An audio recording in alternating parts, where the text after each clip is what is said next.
Chapter 4 Momentum. I'd like to introduce you to a very good friend of mine.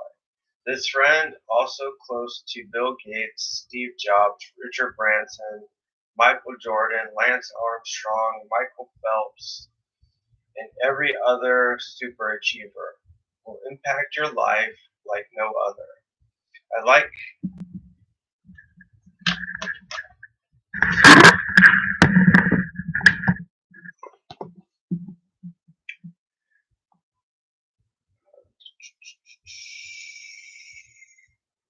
no other. I'd like to introduce you to Mo, or Big Mo, as I like to call it.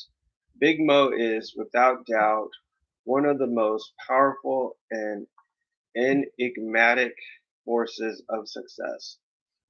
You can't see or feel Mo, but you know when you've got it. You can't count on Mo showing up to every occasion, but when it does, wow, Big Mo can catapult you into the stratosphere of success. And once you've got Mo on your side, there's almost no way anyone can catch you. I'm excited about this chapter. When you implement the ideas outlined ahead, your payoff will be 1,000 times or more what you paid for this book. Seriously, these ideas are big. Harnessing the power of Big Mo. If you remember your high school physics class, you do, don't you? You'll recall Newton's first law, also known as the law of inertia. Objects at a rest tend to stay at rest unless acted on by an outside force. Objects in motion tend to stay in motion unless something stops their momentum. Put another way, couch potatoes tend to stay couch potatoes. Achievers, people who get into a successful rhythm, continue busting their butts and end up achieving more and more. It's not easy to build momentum, but once you do, look out. Do you remember playing on merry-go-rounds when you were a kid? A bunch of your friends piled on, weighing the thing down, and then chanted as you worked to get the thing moving. Getting started was slow going. The first step was always the hardest. Getting it to move from a standstill. You had to push and pull, grimace and groan, and throw your entire body into the effort. One step, two steps, three steps. It seemed like you were getting nowhere. After a long, hard effort, finally you were able to get a little bit of speed and run alongside it. Even though you were moving and your friends were cheering louder, to get the speed you really wanted, you had to keep running faster and faster, pulling it behind you as you ran with all your might. Finally, success. You jumped on and joined your friends in the joy of feeling the wind in your face and watching the outside world turn into a smear of colors. After a while, when the merry-go-round started to slow down, you hopped off and ran alongside for a minute to get the speed back up. Or you could simply give it a couple good pushes and then hop back on. Once the merry-go-round was spinning at a good clip, momentum took over, making it easy to keep it going. Adopting any change is the same way. You get started by taking one small step, one action at a time. Progress is slow, but once a newly formed habit has kicked in, Big Mo joins the party. Your success and results compound rapidly. See Figure 8. Figure 8. It takes time and energy to build Big Mo, but with it, success and results compound rapidly.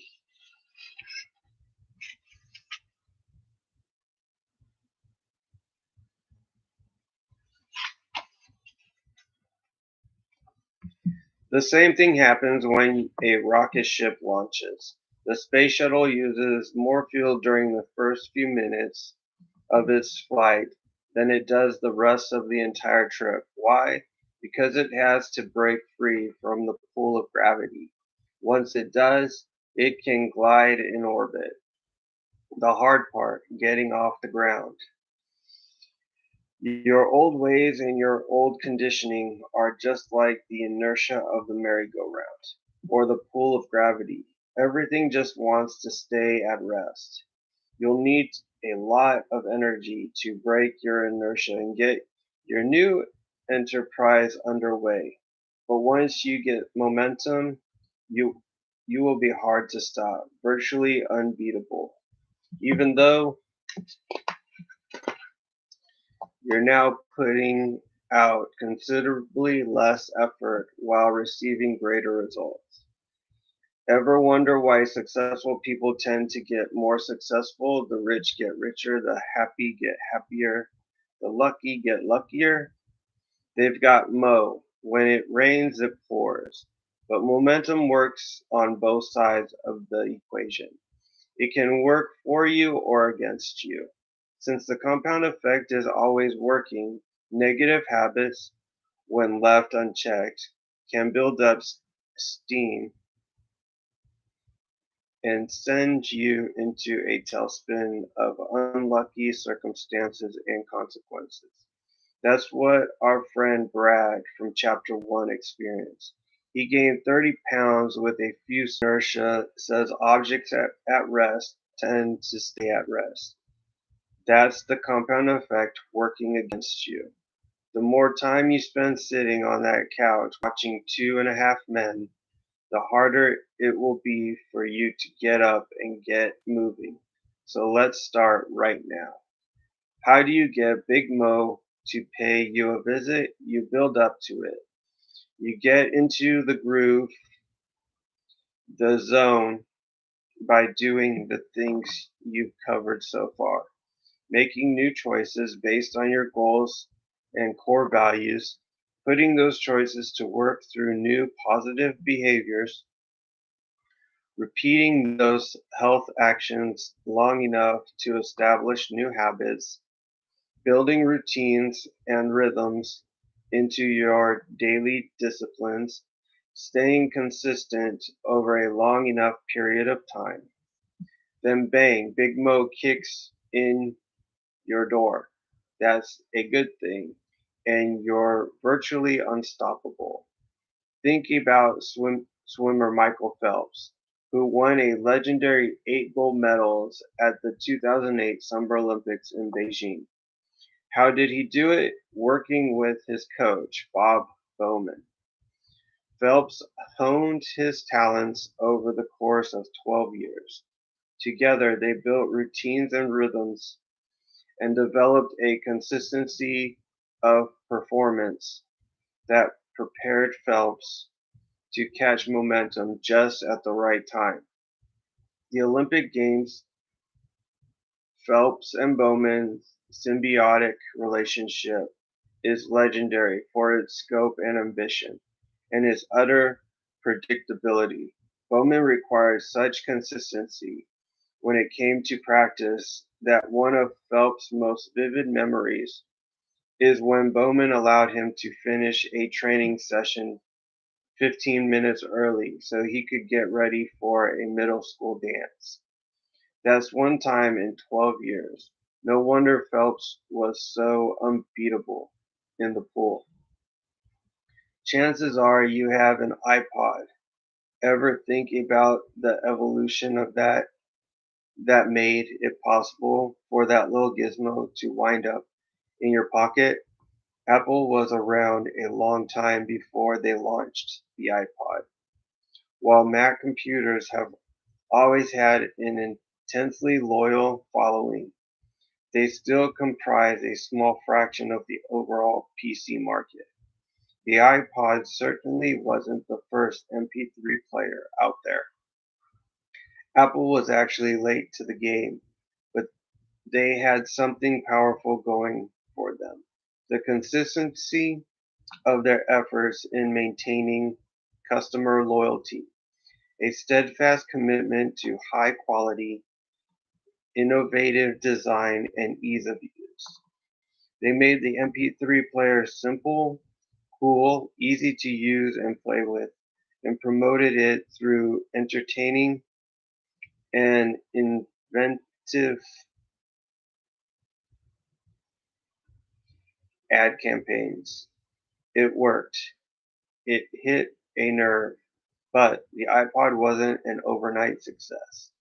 In 2001, the year Apple released the iPod, they went from 30% revenue growth the year previous to negative 33% the following year, 2002, was also a negative revenue growth year at negative 2%. But 2003 saw a shift to a positive 18%.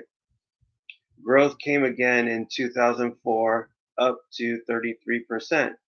And in 2005, they caught Mo, the bang, and bang, Apple catapulted to 68% revenue growth and now holds more than 70% of the MP3 player market share. As you know, Big Mo has since helped them dominate the smartphone market with the iPhone and digital music distribution with iTunes. This momentum has also given them a resurgence of growth in their original market of personal computers. With Big Mo on their side, I wouldn't be surprised to see them expand into other markets. Google was a small, struggling search engine for a while. Today, it too owns more than 60% of its market. YouTube and video sharing space created in February 2005, officially launched in November of that year. But it wasn't until they featured the Lazy Sunday digital short that originally aired on Saturday Night Live that people started going to YouTube in huge numbers to find it. The YouTube video clip went viral. It got more than 5 million views over NBC views before NBC asked to have it taken down. Then there was no way to catch them. They had Mo. Today, YouTube owns more than 60% of the video market. Google caught up with YouTube's two young founders and paid them 1.65 billion to buy their Mo. Wow.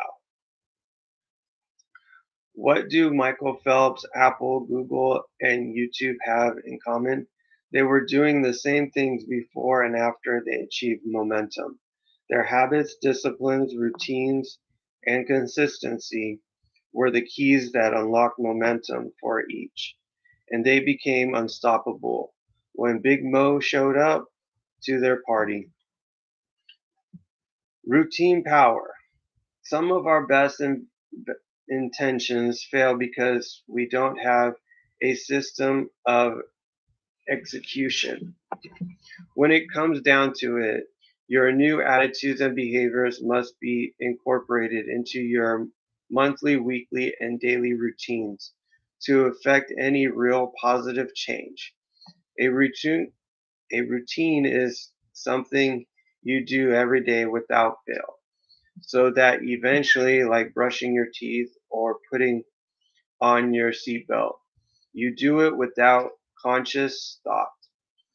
Similar to your discussion in the habits section, if you look at anything you do that's successful, you'll see that you've probably developed a routine for it. These routines ease life's stresses by making our actions automatic and effective. To each new goals and develop to reach new goals and develop new habits, it's necessary to create new routines to support your objectives. The greater the challenge, the more rigorous our routines need to be. Ever wonder why military boot camp is so hard? Where relatively minor tasks like making the bed, shining your shoes, or standing at attention become over the top important.